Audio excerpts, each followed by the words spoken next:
അപ്പോൾ ഈ കട്ട് പീസുകൾ വെച്ചിട്ട് ഒരു ടോപ്പ് അടിക്കാൻ പോവാണ് കേട്ടോ. നമ്മുടെ ബാക്കി വന്ന കുറച്ച് അല്ലറ ചില്ലറ കട്ട് പീസുകളുണ്ട്.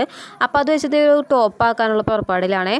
അപ്പോൾ ദേ നമ്മുടെ കൈയൊക്കെ വെട്ടി സെറ്റാക്കി വെച്ചിട്ടുണ്ട് കേട്ടോ. സൈഡും ഒക്കെ വെട്ടി കുറേ ഇങ്ങനെ അടിയിൽ സൈഡിലൊക്കെ കുറേ പോർഷൻസ് കട്ട് ചെയ്ത് കളയണ്ടായിരുന്നു. അപ്പോൾ ഒക്കെ ഒരുമിച്ചുള്ള പീസുകളൊക്കെ ചെറിയ ചെറിയ പീസുകളാണല്ലോ.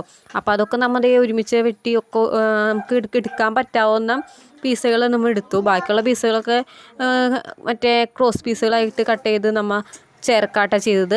അത് കഴിഞ്ഞ് പിന്നെ അതേ നെക്കടിച്ച് മറക്കുകയാണ്. ഈ തവണ ഞാൻ ക്യാൻവാസ് വെച്ച് അടിച്ചില്ല കേട്ടോ.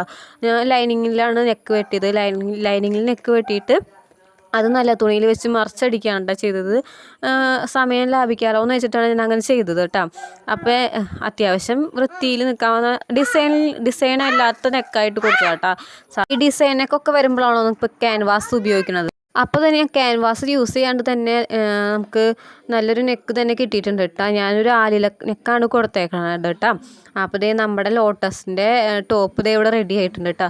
പിന്നെ സ്ലീവും ഞാൻ ഫുൾ സ്ലീവാട്ടോ കൊടുത്തേക്കുന്നത്. നമ്മുടെ എൻഡ് വരെയുള്ള സ്ലീവാട്ടോ കൊടുത്തേക്കുന്നത്. പിന്നെ ദേ ഇത്രയും പോർഷനെ നമുക്ക് ലോട്ടസിൻ്റെ പ്രിൻ്റ് ഉണ്ടായുള്ളൂ. അപ്പം ആ പോർഷൻ ഞാൻ അത്രയും തന്നെ വെച്ചിട്ട് ബാക്കി വേറൊരു പീസ് കൊണ്ടാണ് ഞാൻ ചെയ്തത് കേട്ടോ. പിന്നെ അടിയിലും നമ്മുടെ ഗോൾഡൻ്റെ കസവും വെച്ച് പിടിപ്പിച്ചിട്ടുണ്ട് കേട്ടോ. ടോപ്പിൻ്റെ എൻഡിൽ ഗോൾഡൻ്റെ പീസും വെച്ച്